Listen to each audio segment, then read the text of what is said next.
एक बार की बात है, एक विशाल घने जंगल के किनारे बसे एक छोटे से गांव में लकड़हारा नाम का एक विनम्र लकड़हारा रहता था। लकड़हारा लकड़ी काटने और इकट्ठा करने में अपने असाधारण कौशल के लिए पूरे गांव में जाना जाता था। हर दिन वह लकड़ी काटने के लिए अपनी भरोसेमंद कुल्हाड़ी के साथ जंगल में जाता था और बाद में उसे ग्रामीणों को बेच देता था।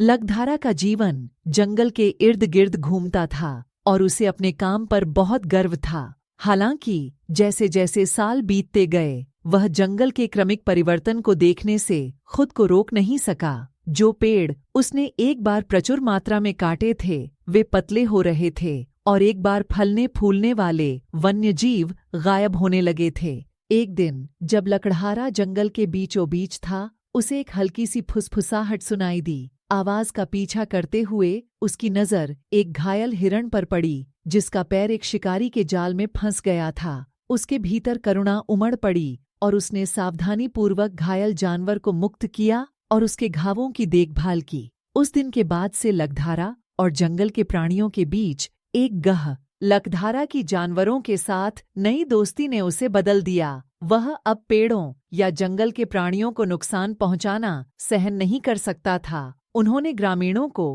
प्रकृति के संरक्षण और सद्भाव में रहने के महत्व के बारे में पढ़ाना शुरू किया। जानवरों के साथ मिलकर उन्होंने एक अभयारण्य बनाया जहां वन्यजीव पनप सकें। लकड़हारा के परिवर्तन की खबर दूर दूर तक फैल गई। मनुष्य और प्रकृति के बीच उन्होंने जो सामंजस्य स्थापित किया था, उसे देखने के लिए आसपास के गांवों से लोग आने लगे। जंगल जो कभी विनाश के कगार पर था, अब फल फूल रहा है। जैसे जैसे लकड़हारा बड़ा होता गया, वह एक बुद्धिमान बुजुर्ग बन गया जिसका सभी सम्मान करते थे। उनकी विरासत जीवित रही क्योंकि ग्रामीणों की पीढ़ियां जंगल और उसके निवासियों की रक्षा करती रहीं।